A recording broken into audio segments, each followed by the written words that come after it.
আভাস নিউজে সকলকে স্বাগত। আমি প্রগতি। শুরু করছি আজকের সংবাদ। লোকসভা নির্বাচনের আগে কেশিয়াড়ীতে বিজেপি ছেড়ে তৃণমূলে এলেন পঞ্চায়েত সদস্য সহ একাধিক কর্মী। শুধু বিজেপি নয়, পঞ্চায়েত নির্বাচনে নির্দলের হয়ে নির্বাচিত পঞ্চায়েত সদস্য সহ সিপিএম থেকেও বেশ কয়েকজন শাসক দলে এলেন।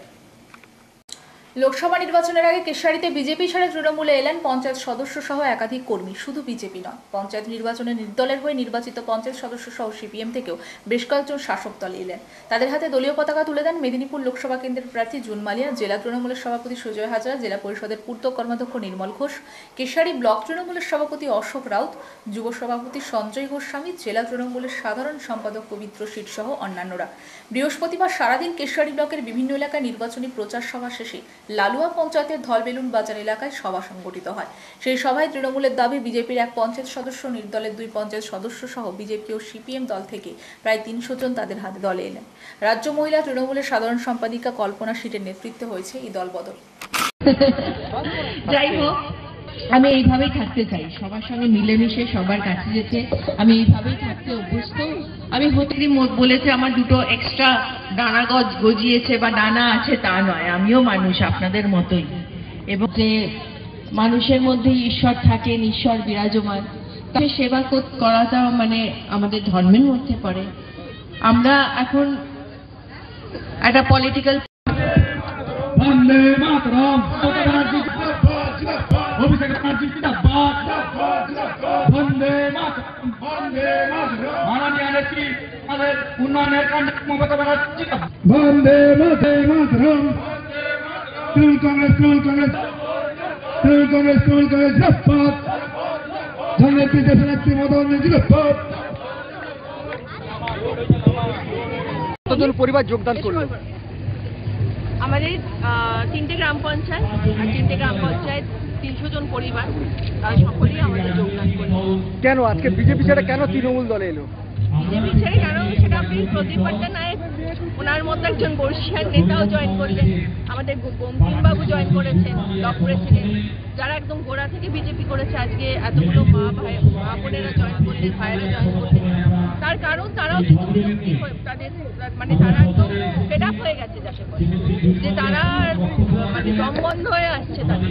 আর তারা যে আদর্শের বিজেপি করতো, তারা এখন বলছে যে সেখানে কোথাও একটা তাদের কি বলবো আঘাত আসছে। সেই কারণেই তারা এখানে এসছে আমাদের কাজ করতে। বিপুল পরিমাণে শব্দবাজি সহ বারুদবাজি তৈরির মশলা উদ্ধার করল পুলিশ। গ্রেপ্তার এক। বৃহস্পতিবার সকালে ময়নার আরবকিয়ারা গ্রামে বিশাল পুলিশ বাহিনী অভিযান চালিয়ে কয়েক লক্ষ টাকার বোমা তৈরি ও বাজি তৈরির মশলা সহ শব্দবাজি তৈরির সামগ্রী উদ্ধার করে। বিপুল পরিমাণে শব্দবাজি সহ বারুদ বাজি তৈরির মশলা উদ্ধার করল পুলিশ। গ্রেপ্তার এক। বৃহস্পতিবার সকালে ময়নার আরবকিয়ারা গ্রামে বিশাল পুলিশ বাহিনী অভিযান চালিয়ে কয়েক লক্ষ টাকার বোমা তৈরি ও বাজি তৈরির মশলা সহ শব্দবাজি তৈরির সামগ্রী উদ্ধার করে। শব্দবাজির আড়ালে ভোটের মুখে বোমা তৈরি হচ্ছিল কিনা সেটাও পুলিশ তদন্ত করে দেখছে। জানা গেছে এলাকায় 8 থেকে 10টি বাড়িতে অভিযান চালায় পুলিশ। অভিযান চালিয়ে শব্দবাজি তৈরি ও বাজির মশলা বারুদ উদ্ধার করা হয়। উদ্ধার হওয়া জিনিসপত্র 4টি মেশিন ভ্যানে নিয়ে আসা হয়। এই উদ্ধার কাজে নেতৃত্ব দেন তমলুকের এসডিপিও অ্যাডিশনাল এসপি। ময়না থানার পুলিশ এলাকায় এখনও তল্লাশি চালাচ্ছে। সাথে সাথে একজনকে গ্রেপ্তার করা হয়েছে বলে জানা গিয়েছে। তবে বোমার মতো দেখতে বেশ কিছু সামগ্রী উদ্ধার হয়েছে। তদন্তের স্বার্থে পুলিশ এখন কিছু বলতে চাইছে না।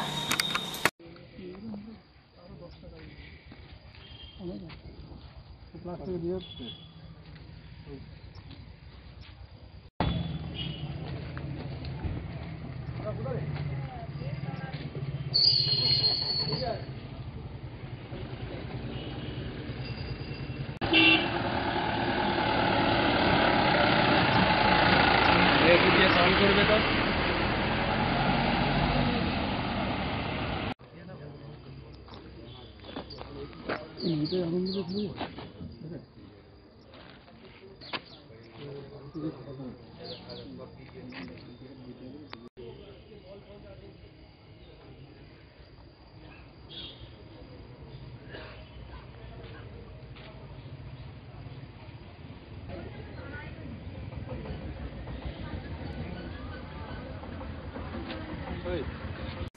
গলায় ফাঁস লাগিয়ে অস্বাভাবিক মৃত্যু হলো এক ব্যক্তি। নিজের বাড়ির ভেতর গলায় ফাঁস লাগিয়ে আত্মঘাতী হলো ওই ব্যক্তি বলে জানা গিয়েছে। পুলিশ জানিয়েছে মৃত ব্যক্তির নাম জয়দেব মণ্ডল, বয়স 28 বছর, বাড়ি বাকরাবাদের মনিরাজ গ্রামে। গলায় ফাঁস লাগিয়ে অস্বাভাবিক মৃত্যু হলো এক ব্যক্তি। নিজের বাড়ির ভেতর গলায় ফাঁস লাগিয়ে আত্মঘাতী হন ওই ব্যক্তি বলে জানা গিয়েছে। পুলিশ জানিয়েছে মৃত ব্যক্তির নাম জয়দেব মণ্ডল, বয়স 28 বছর, বাড়ি বাকরাবাদের মনিরাজ গ্রামে। স্থানীয় পরিবার সূত্রে জানা গিয়েছে বুধবার বিকেলে বাড়ি ফাঁকা পেয়ে ঘরের ভেতর কাপড় দিয়ে গলায় ফাঁস লাগায়। পরে পরিবারের লোকজন তা জানতে পেরে বেলদা সুপার স্পেশালিটি হাসপাতালে নিয়ে এলে চিকিৎসক মৃত বলে ঘোষণা করেন। এরপর ঘটনার খবর পেয়ে হাসপাতাল থেকে মৃতদেহ সংগ্রহ করে বেলদা থানার পুলিশ। মৃত্যুর কারণ নিয়ে ধোঁয়াশা থাকায় মৃতদেহ বৃহস্পতিবার সকালে ময়নাতদন্তের জন্য খড়গপুর মহকুমা হাসপাতালে পাঠিয়েছে বেলদা থানার পুলিশ।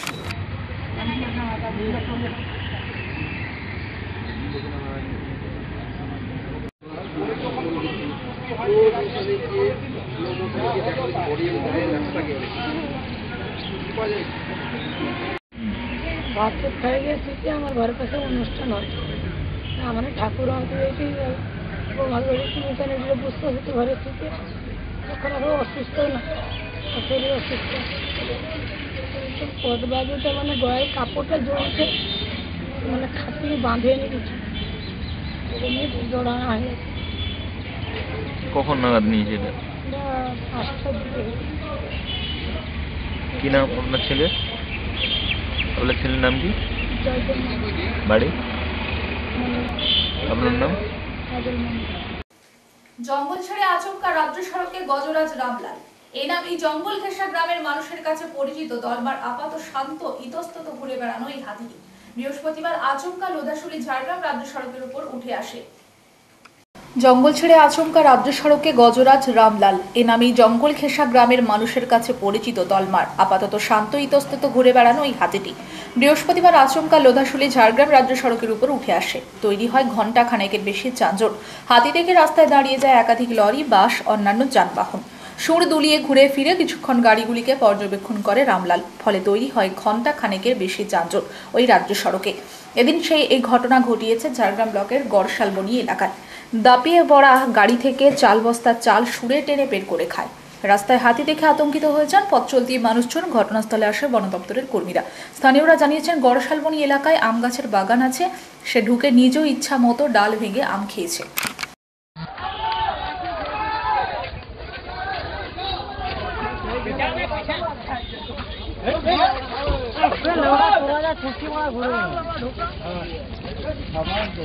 ভিতরে লোক আছে? হ্যাঁ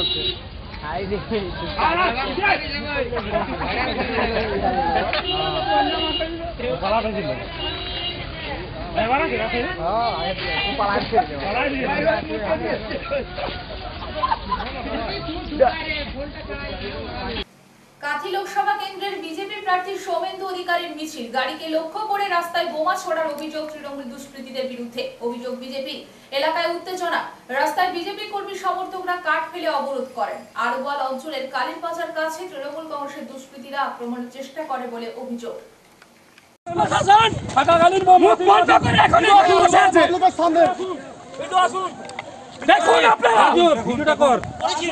দেখি দেখি এটা বলুন কি আছে কি আছে? মিছিল চলাকালীন তৃণমূলের হারমাত্রা সেখানে বম ফেলেছে। পুলিশ প্রশাসন একদম জনদাস হয়ে গেছে। আজকে মমতা পুলিশ চুপ হয়ে গেছে। আচ্ছা আর কোথায়? দেখুন আপনারা, এখানে বম পড়েছে, দেখুন এখানে দেখুন, এখানে বম পড়েছে।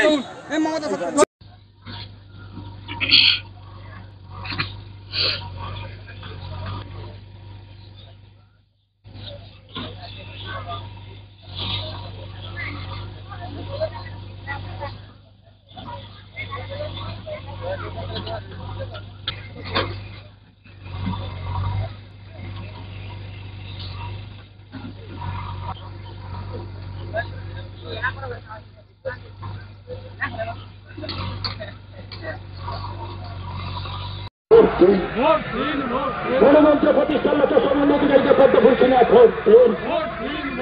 গণতন্ত্র প্রতিষ্ঠার লক্ষ্যে সমন্বয় অধিকারীকে পদ্ম ফুলছি না, ভোট দিন। গণতন্ত্র প্রতিষ্ঠার লক্ষ্যে সমন্বয় অধিকারীকে পদ্ম ফুলছি না, ভোট দিন। সন্ত্রাসমুক্ত বাংলা লক্ষ্যে সমন্বয় অধিকারীকে পদ্ম ফুলছি না, ভোট দিন। সন্ত্রাস সৃষ্টিকারী তৃণমূল দূর দূর দূর হটাও, সন্ত্রাস সৃষ্টিকারী তৃণমূল দূর দূর দূর হটাও। আমাদের সম্মানীয় লোকসভার প্রার্থী সৌমেন্দ্র অধিকারী মহোদয়, ওনার আরো অনেক কর্মসূচি রয়েছে, তিনি এইখান থেকে প্রস্থান করবেন। পটাশপুরে বিজেপি কিষাণ মোর্চার উদ্যোগে কাঁথি লোকসভা কেন্দ্রের বিজেপি প্রার্থী সৌমেন্দ্র অধিকারীর সমর্থনে সভার আয়োজন করা হয়। এদিন সেই অনুষ্ঠানে যোগ দেন সাংসদ তথা প্রাক্তন মন্ত্রী শিশির অধিকারী। পটাশপুরে বিজেপির কিষাণ মোর্চার উদ্যোগে কাঁথি লোকসভা কেন্দ্রের বিজেপি প্রার্থী সৌমেন্দ্র অধিকারীর সমর্থনে সভার আয়োজন করা হয়। এদিন সেই অনুষ্ঠানে যোগ দেন সাংসদ তথা প্রাক্তন মন্ত্রী শিশির অধিকারী। এদিন তিনি তৃণমূল ও মমতা ব্যানার্জিকে তীব্র আক্রমণ করেন। বিজেপিকে ভোট দিতে হবে না, নোটায় ভোট দিবেন, তৃণমূলকে দিবেন না। উন্নয়ন দেখতে হলে গুজরাট, উত্তরপ্রদেশ গিয়ে একবারে দেখে আসুন। তিনি বলেন, এই জেলার সমস্ত উন্নয়ন অধিকারীদের দ্বারা হচ্ছে। পটাশপুর থানার ওসিকেও তীব্র আক্রমণ করে বলেন, উনি ইচ্ছাকৃত বিজেপি কর্মীদেরকে কেস দিচ্ছে, সবটাই আমাদের নজরে আসে। ওসি আমার টার্গেট আছে, সবটাই দেখছি। সময় হলে যাদের উপর অত্যাচার হয়েছে ওই পুলিশের পেনশন থেকে ক্ষতিপূরণ দেওয়া হবে। আমারও আমার পরিবারের ভুল হয়েছে তৃণমূলকে সমর্থন করা, আমি ক্ষমা চাইছি। এবারের ভোটে মোদিজি লক্ষ্য করে কাঁথি লোকসভা কেন্দ্রের প্রার্থীকে ভোট দেওয়ার আবেদনও জানান। পটাশপুরের বিভিন্ন জায়গায় কর্মীদের অভিযোগ যে বিভিন্ন জায়গায় তাদেরকে সভা করতে দেওয়া হচ্ছে না, সভা করতে গেলেই মানে উস্কানি দেওয়া হচ্ছে এবং বিভিন্ন জায়গায় কর্মীদেরকে মারধরও করা হচ্ছে। হ্যাঁ, এটা পটাশপুরের যিনি বড়বাবু আছেন উনি খুব চ্যাম্পিয়ন ওসি, অতএব ওকে ওর টার্গেটের মধ্যে রাখা আছে, ওর ছবি আমার কাছে আছে, আমি দেখছি সবটা। বলছি এই লোকসভায় তো আপনি একদিন তৃণমূল হয়ে প্রার্থী। একদিন কোথায়, 15 বছর এসব মানুষ দুহাত তুলে অন্ধকারে ছাপ দিয়েছে আমাকে, আমি এদের কাছে চিনিনি, আমার পরিবারেরই। আমার আজকে তো মানুষের কাছে আমাদের প্রণাম শ্রদ্ধা নমস্কার জানাবার দিন, আমি জানাচ্ছি। আর এই মহাপাপ করেছিলাম যে পার্টি, সে পার্টি থেকে আর ভোট দিতে না বলে ভারতীয় জনতা পার্টিকে ভোট দেওয়ার জন্য আমি দন্তে তৃণধারণ করে ক্ষমা চাইছি। দয়া করে ভোটটা মোদিজিকে ভোট দিন। তৃণমূলের মততেই কিন্তু বিজেপি কর্মীদের বেছে বেছে কেস দেওয়া হচ্ছে, এমনটা অভিযোগ। ওই সব রেখেছি আমরা, হিসাব করে সার্টিফাইড কপি তুলে রাখছি। কেসের খরচ, উকিলের খরচ, কদিনের পানিশমেন্ট, ওর পরিবারের কী কী ক্ষতি সব লিখে রাখছি আমরা। পেনশন দেবো এদের, এবং এই পেনশনটা যারা ওই মিথ্যা কেস করছে আমাদের বিরুদ্ধে, আমাদের লোকের বিরুদ্ধে, তাদের পেনশন বেতন থেকে আদায় হবে। পটাশপুর থানার ওসি রাজু কুন্ডু কর্মীদেরকে মিথ্যা কেস দেওয়া হচ্ছে, তৃণমূলের মততেই চলছে এরকম। না না, কেস তো দিচ্ছে, এছাড়া মাঝে মাঝে লোক লাগিয়ে ধমকও দিচ্ছেন, তুমি এদিকে করো না, ওদিকে থাকো, ওদিকে যেও না, এদিকে যাও, এই এসব বলছেন টলছেন মাঝে মাঝে, এবং রেকর্ড করে লোক আমায় শোনাচ্ছি। একটি পূর্ণবয়স্ক হাতির মৃত্যুর ঘটনাকে কেন্দ্র করে চাঞ্চল্য ছড়িয়েছে ঝাড়গ্রামে।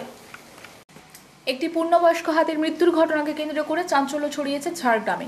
বৃহস্পতিবার সকালে ঝাড়গ্রাম বন বিভাগের অন্তর্গত মানিকপাড়া ফরেস্ট রেঞ্জের কুসুমঘাটি বিটের গোবিন্দপুর গ্রামের জমিতে একটি হাতিকে পড়ে থাকতে দেখেন গ্রামবাসীরা। তারা দেখেন হাতিটি মৃত অবস্থায় পড়ে রয়েছে এবং হাতিটির মুখ থেকে বেশ কিছুটা রক্ত বেরিয়েছে। বন বিভাগের আধিকারিকরা খবর পেয়ে ঘটনাস্থলে আসেন, তবে সঠিক কী কারণে হাতিটির মৃত্যু হয়েছে সেটা এখনো পরিষ্কার নয়। প্রাথমিকভাবে মনে করা হচ্ছে হয়তো বিদ্যুৎপৃষ্ট হয়ে এই হাতির মৃত্যু হচ্ছে। বন দপ্তর সূত্রে জানা গিয়েছে, গতকাল গোবিন্দপুর এলাকায় 12টি হাতির একটি দল ছিল। মৃত হাতিটি ওই দলের সদস্য বলে অনুমান করা হচ্ছে। যদিও জঙ্গলমহলে হাতির তাণ্ডব অব্যাহত রয়েছে, তবে সাধারণ মানুষের বক্তব্য, হাতি ক্ষতি করলেও হাতি যেহেতু বন্যপ্রাণী, তাই হাতি মৃত্যুতে শোকাহত এলাকাবাসী। এদিন মৃত হাতিকে ধূপ সিঁদুর ফুল দিয়ে চলে পুজো পাঠ। এলাকার মানুষজন হাতিকে দেবতা রূপে পুজো করেন। ঝাড়গ্রাম বন বিভাগের ডিএফও পঙ্কজ সূর্যবংশী বলেন, ময়নাতদন্তের পর রিপোর্ট এলে হাতিটির মৃত্যুর কারণ জানা যাবে। কেউ জড়িত থাকলে আইন অনুযায়ী ব্যবস্থা গ্রহণ করা হবে। হাতির হামলায় আগে প্রচুর মানুষ মারা যেত, এখন অনেকটাই কমেছে। চাষের ক্ষতি হলেও ক্ষতিপূরণ দেওয়া হয়। হাতি নিয়ন্ত্রণে আনার চেষ্টা চলছে। কিভাবে হয়েছে এখন কিছু জানা গেছে? এখন তো প্রিলিমিনারি ইনভেস্টিগেশন হলো, এখানে আমি দেখেছি কিছু কিছু সাইন পাওয়া যাচ্ছে, যে পসিবল সাইন আছে কি ইলেকট্রিফিকেশন হলো। এরভাবে এরকম ইনকোয়ারি হবে, এটা কংক্রিট এখন বলা যাবে না। কংক্রিট এখন যখন পোস্টমর্টম হয়ে যাবে, আজকে আমরা প্রয়াস করব, আজকে ডে এন্ড অবধি আমি পোস্টমর্টম কমপ্লিট করব, তারপরে যখন রিপোর্ট আসবে তখন বলা যাবে কি এক্স্যাক্টলি কজ অফ ডেথ কি ছিল। এখন তো আমরা সার্কামস্ট্যান্সিয়াল এভিডেন্স যা কিছু এখানে পাচ্ছি আমরা কালেক্ট করছি, আর যা যদি কেউ ইনভলভড আছে এর মধ্যে, তো ওর अगेंस्ट যা অ্যাপ্রোপ্রিয়েট লিগ্যাল অ্যাকশন আছে ওটা নেওয়া যাবে। এখনো পর্যন্ত কি মনে হচ্ছে কেউ এখন পোস্টমর্টম রিপোর্টে পরে কজ অফ ডেথ আইডেন্টিফাই করা যাবে, তার আগেও আমরা ফিল্ডে যা কিছু ইনকোয়ারি আছে ওটা করে রাখছি। তো পোস্টমর্টম রিপোর্টে পরে কংক্রিট ভাবে বলা যাবে কি কি ছিল কি না ছিল, আর তারপরে ইনকোয়ারি প্রসিড করবে। একের পর এক গ্রামে ঢুকছে হাতি, আতঙ্কিত হচ্ছে গ্রামের মানুষরাও, কি ব্যবস্থা নিচ্ছে? এটা নিয়ে তো আগে থেকে চলছে। গত বছর আমরা দেখেছি অনেক কমে গেছে, যা মানুষ মারা যা সংখ্যা ছিল ওটা কমে গেছে। এখনো প্রয়াস চলছে যে হাতি কিভাবে ডেপ্রেডেশন কমে যাবে, আর আমরা এটাও প্রয়াস করছি যা কিছু চাষের ক্ষতি হয়ে ওটা রেগুলারলি কম্পেনসেশন পে করা যাবে। তো এটা নিয়ে ডিপার্টমেন্ট রেগুলারলি প্রয়াস চলছে। আপনার নাম? আমার নাম পঙ্কজ সূর্যবংশী, ডিএফও ঝাড়গ্রাম। বিদ্যুৎপৃষ্ট হয়ে মারা গেলেন এক গ্রামবাসী, সঙ্গে মারা গেছে একটি মহিষ। গ্রামবাসীদের অভিযোগ, বিদ্যুৎ দপ্তরের গাফিলতির কারণে ঘটেছে এই মর্মান্তিক ঘটনা। ঝাড়গ্রাম জেলার সাঁকরাইল ব্লকের লাউদহ গ্রাম পঞ্চায়েতের কুরমাশোল মৌজায় বিদ্যুৎপৃষ্ট হয়ে মারা গেলেন এক গ্রামবাসী, সঙ্গে মারা গেছে একটি মোষ। গ্রামবাসীদের অভিযোগ, বিদ্যুৎ দপ্তরের গাফিলতির কারণে ঘটেছে এই মর্মান্তিক ঘটনা। ঝাড়গ্রাম জেলার সাঁকরাইল ব্লকের লাউদহ গ্রাম পঞ্চায়েতের কুরমাশোল মৌজায় স্থানীয় সূত্রে জানা গেছে, চাষের জমিতে 440,000 ভোল্টের তার ঝুলেছিল, আর তাতেই মৃত্যু হয়েছে ওই ব্যক্তিসহ একটি মহিষের। পুলিশ সূত্রে জানা গেছে, মৃত গ্রামবাসীর নাম অরুণ মান্ডি, বাড়ি লাউদহ গ্রামে। বৃহস্পতিবার সকালে স্থানীয় গ্রামবাসীরা জমিতে গিয়ে দেখতে পান মৃত অবস্থায় পড়ে রয়েছেন ওই ব্যক্তি ও একটি মহিষ। ঝড় বৃষ্টির কারণেই সম্ভবত বিদ্যুতের ওই লাইনটি ছিঁড়ে চাষের জমিনে ঝুলছিল বলে মনে করছেন গ্রামবাসীরা। অতর্কিতে সেই বিদ্যুতের তার লেগে এই বিপত্তি ঘটেছে বলে গ্রামবাসীদের সন্দেহ। সাঁকরাইল থানায় খবর দিলে পুলিশ আসে মৃতদেহ ময়নাতদন্তের জন্য তুলে নিয়ে যায়। দীর্ঘদিন ধরে জমির মধ্যে একটি অস্থায়ী পাম্প হাউসে বিদ্যুৎ সংযোগ ছিল। জমিতে জলসেচ করা হতো, কিন্তু ওই অস্থায়ী চালার পাম্প ঘরটি অব্যবহৃত ছিল, ঘরটি বন্ধ ছিল। গ্রামবাসীদের প্রশ্ন, তাহলে বিদ্যুৎ সংযোগ বিচ্ছিন্ন করা হয়নি কেন? এর আগেও বিদ্যুৎ দপ্তরের এই ধরনের অসতর্কতার জন্য বিদ্যুতের শক লেগে একটি গরু মারা গেছে। ঘটনার কথা বিদ্যুৎ দপ্তরকে জানিয়েছেন গ্রামবাসীরা। এখনো পর্যন্ত বিদ্যুৎ দপ্তরের কর্মীরা ঘটনাস্থলে আসেননি। একজন গ্রামবাসী ও একটি মহিষের মৃত্যুর ক্ষতিপূরণের দাবি জানিয়েছেন এলাকাবাসী।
লাউদহ অন্তর্গত একটা অরুণ মান্ডি বলে একটা ছেলে আজ সকালবেলায় খবর শুনতে পাই নাকি বিলের মধ্যে পড়ে আছে, কারেন্টের লাইনের কাছাকাছি আর কি।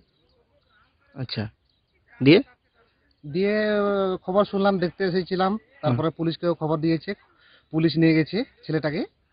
কিভাবে মারা গেল? Current short? কারেন্ট আপাতত দেখা যাচ্ছে কারেন্ট শর্ট করেই মারা গেছে। কারেন্টের লাইন কি ঝুলেছিল? কারেন্টের লাইন তো এখন দেখতে পাচ্ছি ঝুলে আছে। আচ্ছা, আর কি হয়েছে? আর তো একটা মহিষ একটা মরেছে ওর পাশেই। তো হচ্ছে কারেন্ট দিয়ে মরছে, তার মধ্যে পুলিশ নিয়ে গেছে, তদন্ত করবে কি হয়েছে না হয়েছে। ঘটতে পারে। তো বিদ্যুৎ দপ্তরকে বলবো এই কথাই যে আবেদন করা দরকার যে আপনারা এসে ঠিক করে দিয়ে যান আর কি লাইনটা। কি নাম আপনার? আমার নাম হচ্ছে জেমস মান্ডি। গ্রামবাসী? হ্যাঁ, গ্রামবাসী। পারিবারিক অভাবের কারণে মা বাবা প্রাইমারি স্কুলের গণ্ডিটুকু পার করতে পারেনি, কিন্তু সেই মা বাবা মেয়ের উজ্জ্বল ভবিষ্যতের স্বপ্ন দেখেছিল।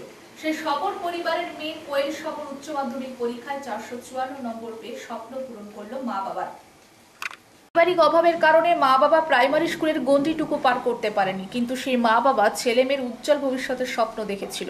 সেই সবর পরিবারের মেয়ে কোয়েল সবর উচ্চ মাধ্যমিক পরীক্ষা 454 নম্বর পেয়ে স্বপ্ন পূরণ করলো মা বাবার।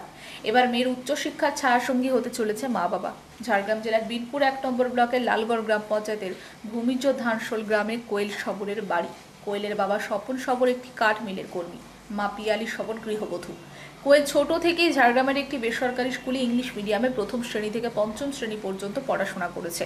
তারপর ষষ্ঠ শ্রেণী থেকে দ্বাদশ শ্রেণী পর্যন্ত ঝাড়গ্রাম রামকৃষ্ণ বিদ্যা মন্দিরে হোস্টেলে থেকেই পড়াশোনা করে। রামকৃষ্ণ বিদ্যা মন্দির থেকেই মাধ্যমিক পাশ করার পর কলা বিভাগের রামকৃষ্ণ বিদ্যা মন্দিরেই পড়াশোনা করে। উচ্চ মাধ্যমিক পরীক্ষায় কোয়েল বাংলায় 90, ইংরেজিতে 81, হোম সায়েন্সে 94, ফিলোসফিতে 92, সংস্কৃতে 85 এবং মিউজিকে 93 নম্বর পায়। কোয়েলের মোট প্রাপ্ত নম্বর 453, প্রায় 90.8% নাম্বার পেয়েছে কোয়েল। উচ্চ মাধ্যমিক পরীক্ষায় তার এই সাফল্যে তার পরিবারের সদস্যদের পাশাপাশি খুশি এলাকার মানুষজন। যদি সুযোগ হয় যখনই গ্রামে আসবে বা এই যে সময়টা থাকো, তোমার পাশে নমস্কার, তোমার পাশাপাশি যারা ভাই বোন যারা রয়েছে আর কি, তাদেরকেও কিন্তু তোমার একটা দায়িত্ব আছে তাদের প্রতি। তাদেরকেও তুমি কিভাবে পড়াশোনাটা করছো বা তোমার যে চিন্তা ভাবনাটা তাদের মধ্যে ছড়ানোর চেষ্টা করো, তবেই তো ওরা এই জায়গা থেকে উঠে আসবে না, ঠিক আছে? তো এইটা তুমি অবশ্যই ওদের সাথেও শেয়ার করবে যখনই আসবে। যারা দেখছো মানে স্কুল ছুট হয়ে যাচ্ছে, যারা যাচ্ছে না, তাদেরকে নিজের মতো করে বোঝাবে। মানে অন্য কেউ বোঝালে তার চেয়ে তুমি যদি বোঝাও না, সেটা অনেক কাজে লাগবে, ঠিক আছে? এই দায়িত্বটা কিন্তু তোমাকে তোমার পড়াশোনার সাথে সাথে একটু নিতে হবে, ঠিক আছে? ঠিক আছে, আসছি বাবা। উচ্চ মাধ্যমিকে কেমন রেজাল্ট হয়েছে? উচ্চ মাধ্যমিকে ভালো হয়েছে, এর চেয়েও ভালো করার ইচ্ছে ছিল। আচ্ছা, কত নাম্বার করেছো? 453, মানে 454, 454। আচ্ছা, কোন স্কুলে পড়তে, কোথায়? আমি ছোটবেলা থেকে 1 থেকে 5 ওয়েস্টার্ন হাই স্কুলে পড়েছি, তারপর 6 থেকে 12 রামকৃষ্ণ মিশন বিদ্যা মন্দির একলব্য মডেল রেসিডেন্সিয়াল স্কুলে পড়েছি। আচ্ছা, ওখানেই থাকতে? হ্যাঁ, ওখানে হোস্টেলে থাকতাম। আচ্ছা, যে বলছো এত ভালো রেজাল্ট করেছো, কেমন লাগছে নিজেকে? নিজেকে খুব ভালো লাগছে এই জায়গায় আসার জন্য। আর এই জায়গায় আসার জন্য আমার শিক্ষক মশাই ওনাদের জন্য আমার এই জায়গাতে আসা, আর এই জায়গায় এসে আমার খুব ভালো লাগছে। আচ্ছা, মা বাবার কতটা সাপোর্ট পেয়েছো? মা বাবার পুরো ফুল সাপোর্ট ছিল ছোটবেলা থেকে, আর ওনাদের জন্য ওনারা আমাদের হোস্টেলে রেখে পড়িয়েছেন বলে আজ আমি এই জায়গায় আসতে পেরেছি। হোস্টেলে ছিলাম বলে এতদিন, তাই। আচ্ছা, কে কে রয়েছে মানে তোমার পরিবারে? আমার পরিবারে মা বাবা, 2 ভাই, ঠাকুমা, জ্যাঠা জেঠি। ভাইরা কোথায় পড়ছে? আমার 2 ভাই, একজন 7-এ এবং একজন 8-এ। তারাও 2জন রামকৃষ্ণ মিশন বিদ্যা মন্দির একলব্য মডেল রেসিডেন্সিয়াল স্কুলে পড়াশোনা করছে। বলছিল আগামী দিনে কি মানে ইচ্ছা রয়েছে, কি নিয়ে পড়া? আগামী দিনে আমার অনার্স নিয়ে পড়ার ইচ্ছা আছে, ফিলোসফি অনার্স। আর যে তোমার এই যে গ্রামের যে তোমাদের কমিউনিটির যে সমস্ত ছোট ভাইরা রয়েছে, বোনরা রয়েছে, তাদের উদ্দেশ্যে কি বলতে চাও? আমি তাদের উদ্দেশ্যে একটা কথা বলতে চাই, তারা যেন এভাবে পড়াশোনা করে এগিয়ে যায়। আচ্ছা, কি নাম তোমার? আমার নাম কোয়েল সরকার। গ্রামটার নাম? গ্রামের নাম ভূমিজ ধানশোলা। ঝাড়গ্রাম জেলা ডিআই অফিসে ধর্নায় বসলেন উচ্চ মাধ্যমিক চুক্তিভিত্তিক শিক্ষক শিক্ষিকারা। ঝাড়গ্রাম জেলা ডিআই অফিসে ধর্নায় বসলেন উচ্চ মাধ্যমিক চুক্তিভিত্তিক শিক্ষক শিক্ষিকারা। পেশায় উচ্চ মাধ্যমিক চুক্তিভিত্তিক শিক্ষিকা শম্পা মৈত্র গত 14 মাস আগে অবসর হন। জানা গেছে অবসরকালীন সময় চুক্তিভিত্তিক শিক্ষক শিক্ষিকারা 3 লক্ষ টাকা পান, কিন্তু শম্পা মৈত্র অবসর এরপর প্রায় 14 মাস ধরে বিভিন্ন জায়গায় ঘুরেও সেই টাকা তিনি পাননি। বিভিন্ন দপ্তরে জানিয়েও টাকা পায়নি। গত কয়েকদিন আগে অসুস্থতায় মৃত্যু হয় শিক্ষিকার। জানা গেছে তিনি অসুস্থতায় ভুগছিলেন। চুক্তিভিত্তিক শিক্ষক শিক্ষিকারা যথেষ্টই কম বেতনে কাজ করেন, ফলে অবসর এরপর টাকা পান, তাদের বাকি জীবনযাপন চলে। তবে এই ক্ষেত্রে প্রায় 14 মাস হলেও শম্পা মৈত্র টাকা পাননি, ফলে অসুস্থতার চিকিৎসা করতে ব্যাপক সমস্যায় পড়তে হয়েছিল শম্পাকে। শেষমেশ টাকার অভাবে চিকিৎসা না করতে পারে মৃত্যু হয় শম্পা মৈত্রর। এই ঘটনা যাতে আর পুনরাবৃত্তি না হয়, ঝাড়গ্রাম জেলা ডিআই অফিসে ধর্নায় বসলেন উচ্চ মাধ্যমিক চুক্তিভিত্তিক শিক্ষক শিক্ষিকারা।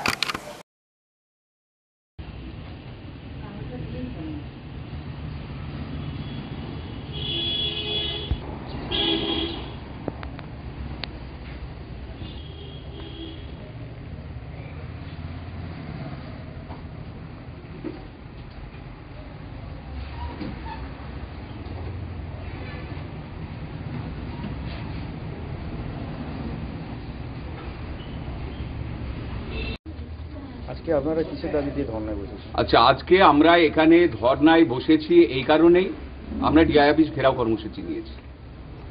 আমরা উচ্চ মাধ্যমিক চুক্তিভিত্তিক শিক্ষক শিক্ষিকারা এখানে উপস্থিত হয়েছি ঝাড়গ্রাম জেলা।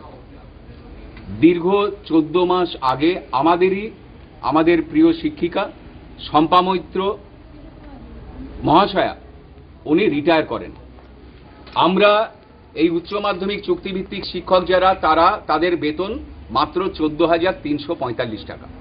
এই দিয়ে আমাদের পরিবার পরিচালনা করতে হয়, যেখানে একজন গ্রুপ সি এবং গ্রুপ ডি চুক্তিভিত্তিক কর্মচারী তারা পান 39,000 টাকা।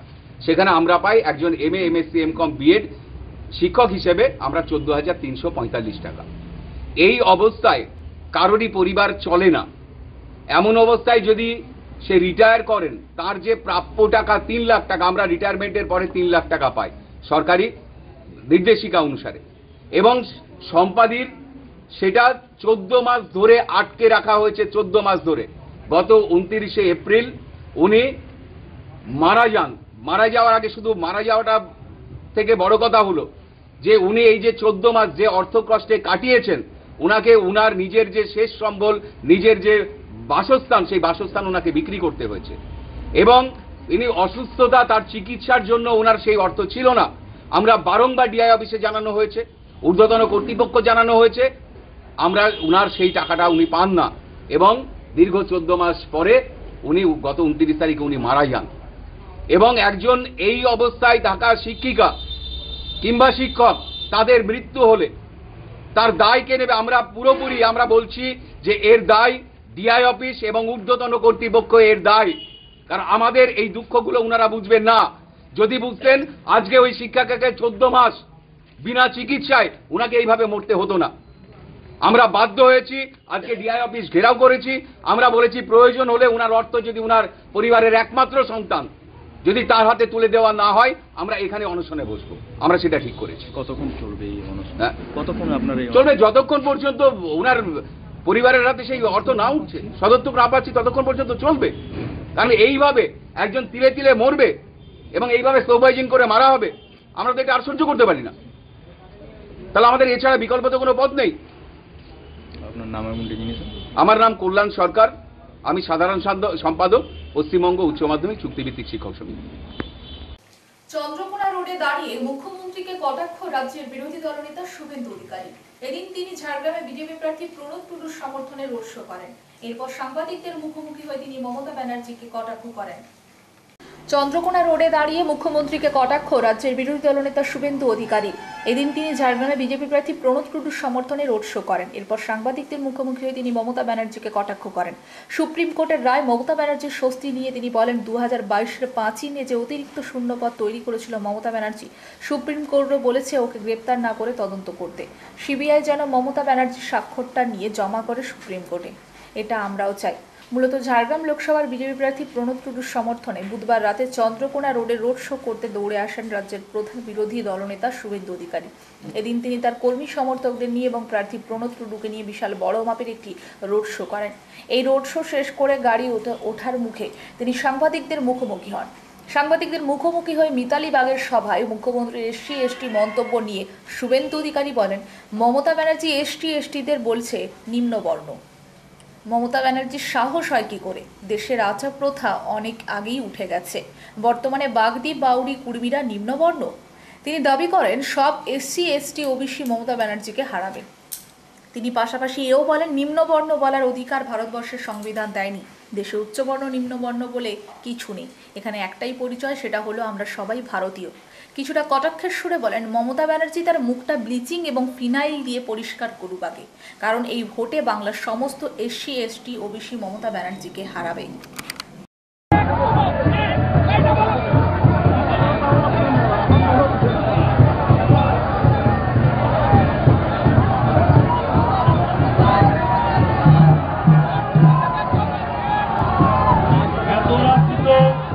ভারতীয় জনতা পার্টির কার্যকর্তা এবং আমাদের প্রতি নাগরিকবৃন্দ, তারা যেভাবে আমাদের প্রার্থীকে প্রণব টুডুকে সমর্থনে দোয়াত্রা অভিনন্দন দিতে করছেন এবং শুভেন্দু অধিকারী মহাশয় এই জনসভাকে অংশগ্রহণ করেছেন, সেই জন্য এলাকাবাসী সবাইকে ভারতীয় জনতা পার্টির পক্ষ থেকে অশেষ ধন্যবাদ।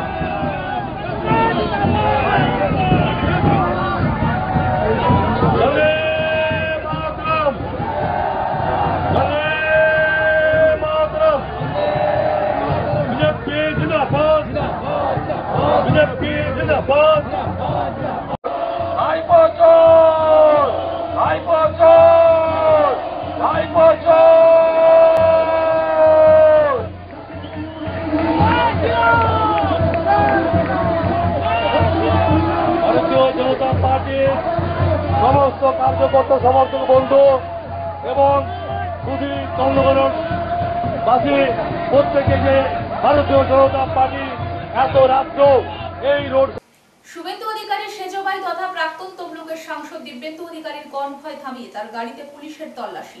তার গাড়িতে করে টাকা বা গিফট সামগ্রী নিয়ে যাওয়া হচ্ছে কিনা পুলিশের তরফে খতিয়ে দেখার জন্যই দিব্যেন্দুর গাড়ি আটকানো হয়। শুভেন্দু অধিকারীর সেজ ভাই তথা প্রাক্তন তমলুকের সাংসদ দিব্যেন্দু অধিকারীর কনভয় থামিয়ে তার গাড়িতে পুলিশের তল্লাশি। তার গাড়িতে করে টাকা বা গিফট সামগ্রী নিয়ে যাওয়া হচ্ছে কিনা পুলিশের তরফে খতিয়ে দেখার জন্যই দিব্যেন্দুর গাড়ি আটকানো হয়। পূর্ব মেদিনীপুরের কাঁথি দীঘা বাইপাসে তল্লাশি করা হয়। যদিও মহকুমা শাসক জানিয়েছেন বিষয়টি নির্বাচনী বিধি অনুযায়ী তল্লাশি চলছে। দিব্যেন্দু অধিকারী তিনি বুধবার সন্ধ্যায় তাজপুরে একটি সভায় যাচ্ছিলেন। মঞ্চে বক্তব্য রাখার সময় তিনি বলেন তাকে বেশ কিছুক্ষণ পুলিশি তল্লাশির নামে বিলম্ব করিয়েছে। তার সভায় পৌঁছাতে দেরি হলো। তবে এই নিয়ে তার কোনো অভিযোগ নেই। তিনি বরং গাড়ির তল্লাশি করার জন্য পুলিশকে সহযোগিতা করেছেন।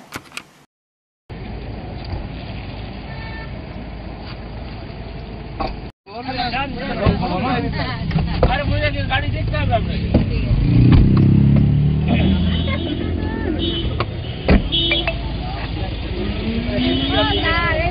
অবশ্যই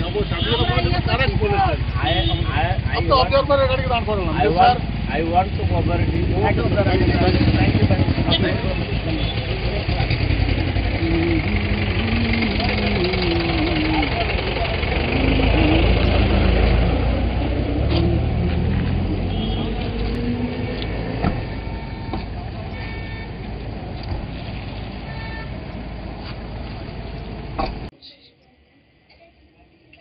আমার এখানে আসতে একটু বিলম্ব ঘটেছে, তার কারণ রাস্তায় আমাকে একটু দাঁড়াতে হয়েছিল। পুলিশ আমার গাড়ি আটকে ছিল। নির্বাচন কমিশনারের যে বিধি আছে, নাকা চেকিং হয়, নাকা চেকিং এর জন্য সেটা তাদের কাজ, তারা করবে। এটা কোনো আপত্তিজনক কাজ বলে আমি মনে করি না। যে কথা আজকে আপনাদের সংবাদ এই পর্যন্ত। নমস্কার।